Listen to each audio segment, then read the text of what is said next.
right, dude, we're rolling. Where are we? We are in Moscow. That is our plane to Mongolia. Moscow, waiting to board Aeroflot. Can you say that? They always name their planes here. I think this is the Scary 2000. The Scary 2000? Get me interested to go down. Yeah? Cool. Big long line waiting to get up. Noisy tarmac. Excited employee standing over there. You got the razor wire and the basic construction needed.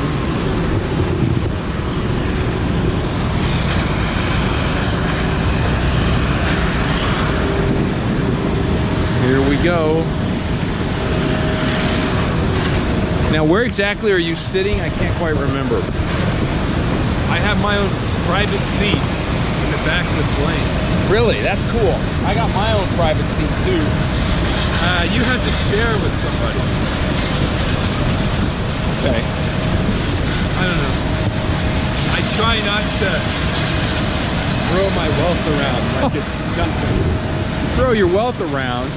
I'm trying to save it for my children. Okay. Now, are you saying that should be my philosophy as well? Yeah. All right. Well, we'll see. Let these guys go first. Everybody loading. Four-wheel strollers not happening. Up the long gangplank we go. We go the old school gangplank. Here we go on the way to Ulaanbaatar. See what these ladies do when I have my camera.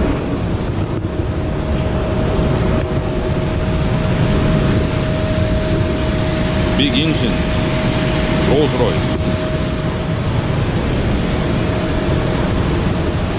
I'm gonna exit stage left.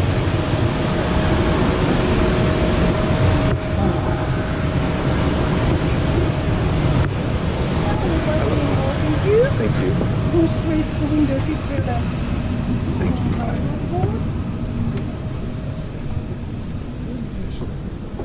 Hey. Meet. Yeah, sure. Cool.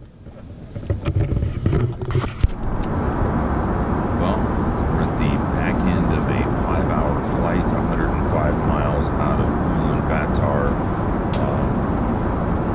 on a weird overnight flight. It was, as I mentioned, only 5 hours, yet we went through 5 time zones. So we left at 6:30 at night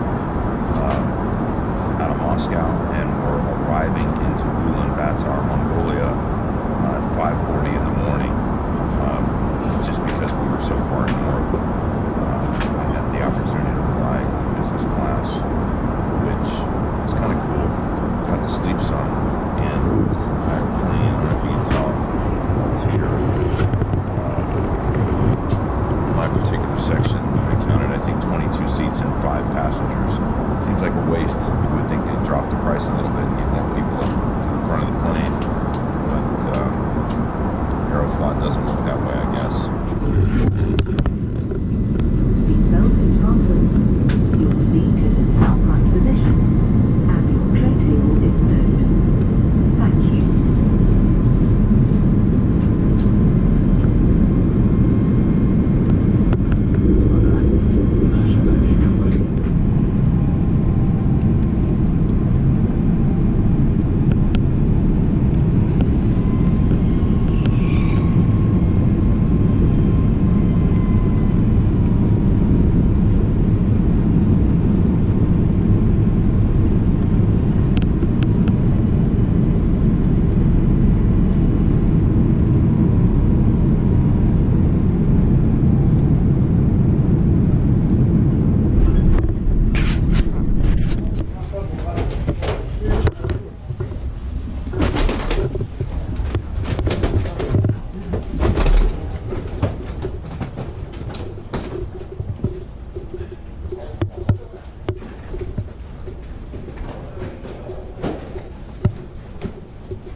this many people wanting to get here at 5:30 in the morning.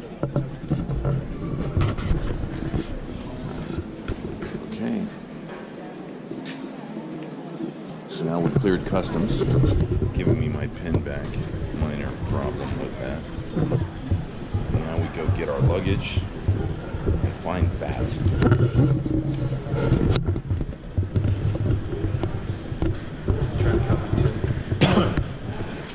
No, Mom wanted to watch it.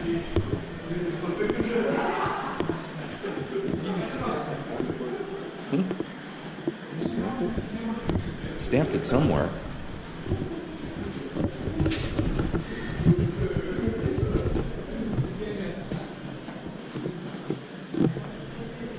Check yours.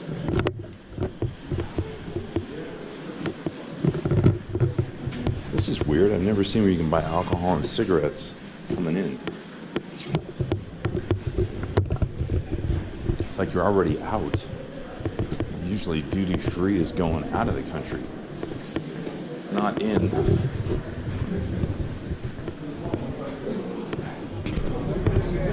There's the madhouse of baggage claim in Ulaanbaatar.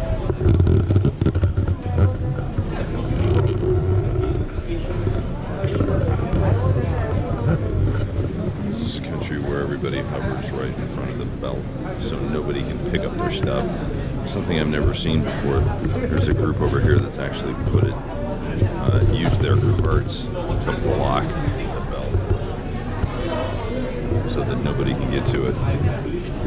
Okay, so I just figured out that, I don't know if you can see that belt sign. There's one baggage claim 4. I'm not sure where baggage claim 1 through 3 are, maybe in the domestic stuff, but there were 2 Korean airlines that came in, flight 302 and 302A, that arrived essentially at the same time, so that's why this place is so crowded. So far we're off to the start.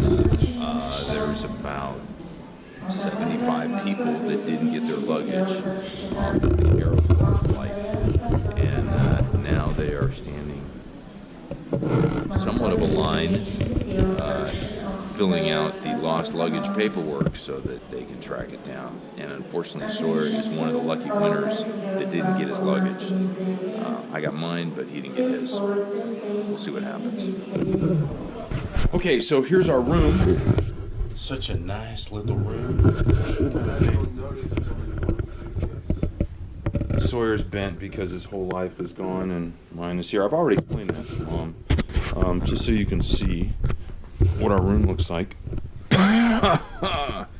Here's our hotel. You've got this. This is actually new construction across the way, this Soviet-looking thing. And then there's more Soviet-looking stuff over there. I guess it just poured rain yesterday. It's a good thing we didn't try to get here yesterday, because the airport was actually shut down, which is part of the reason it took us 2.5 hours to get through the airport after we filed the lost luggage thing with Sawyer. There was, from what I can tell, there was yesterday's South Korean airline flight that came in, and today's at the same time, and they came in before us, so that's why it was so bad. So anyway, we're gonna walk out to the hotel now. Come on, let's go. So you can see our hotel.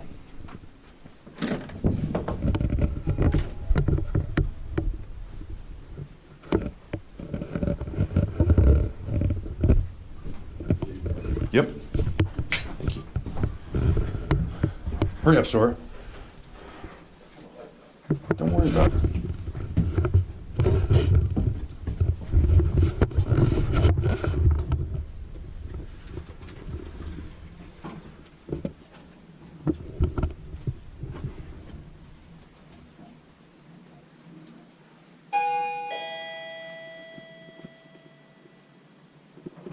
This is like the world's smallest elevator, second only to the Best Western in St. Petersburg.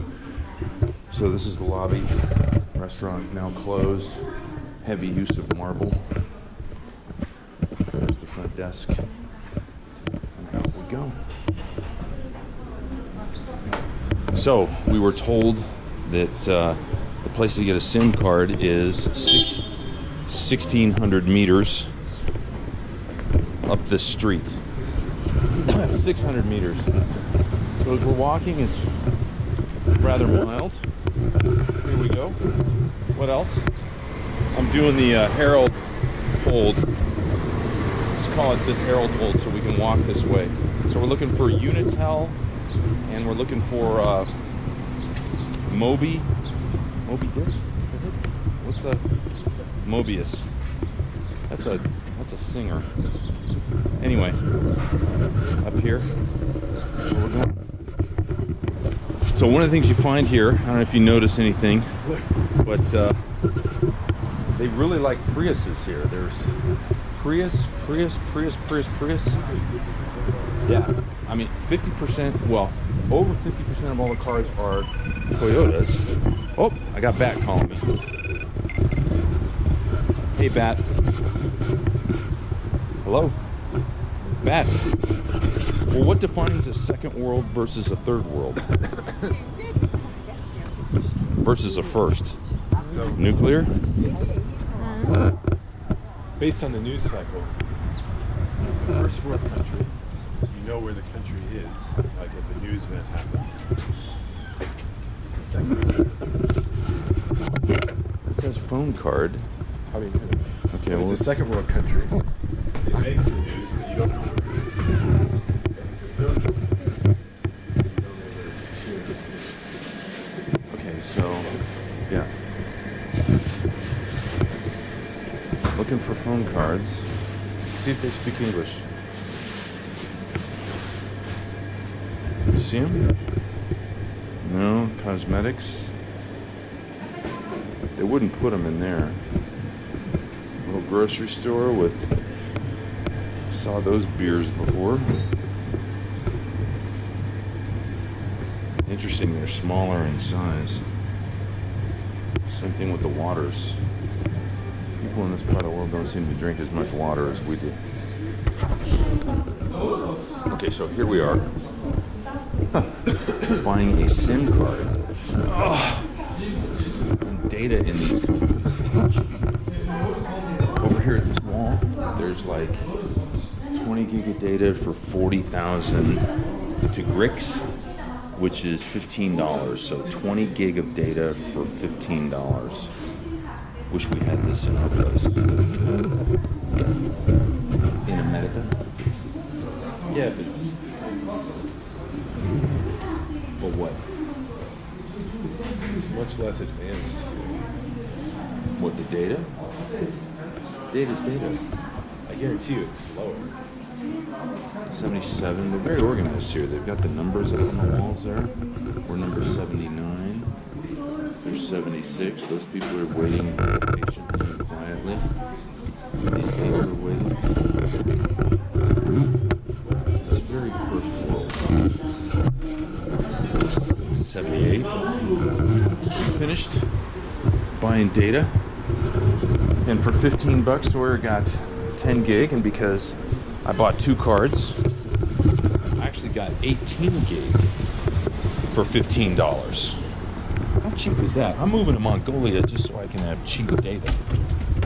You know how much I pay? I share data. I share like 28 gig with rollover, and I pay like 100 and something a month. That's way different. Was I what? You think we stand out here? Look at all these cars.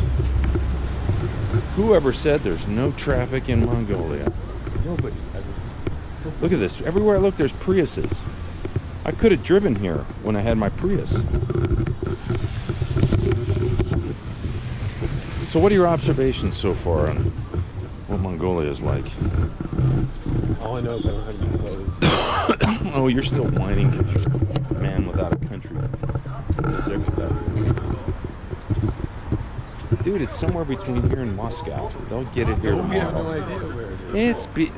You and 70 people. Look at how it flooded right there. I guess there was a lot of rain here, more than normal. It was enough to shut down the airport yesterday, so that's been the problem.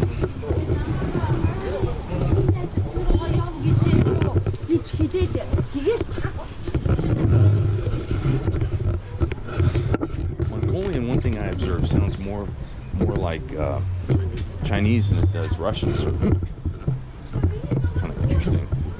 Their American accent sounds pretty Korean. Yeah, you're right.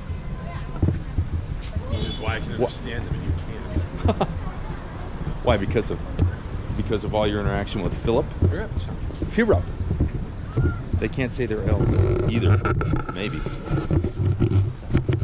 So, hope nobody gets pissed off and sucker punches me because I'm walking around with a camera. It's interesting. Every once in a while, stuff's in English, like police. See that? Yeah. Anyway, this afternoon I just got a call from Bat, and this afternoon we're heading over to the radio station since they do more conventional stuff here instead of the government hasn't shut them down, so they're still doing radio. Also, everybody's on a right-hand drive here, so that's certainly different than what we saw in Russia. Kind of weird. And they drive on the wrong side of the road. No, they don't. That is wild. You can do this the whole time? No, I'm just saying. They drive on the right side of the road, but their wheel is on the right side. These Mongols are messed up, man.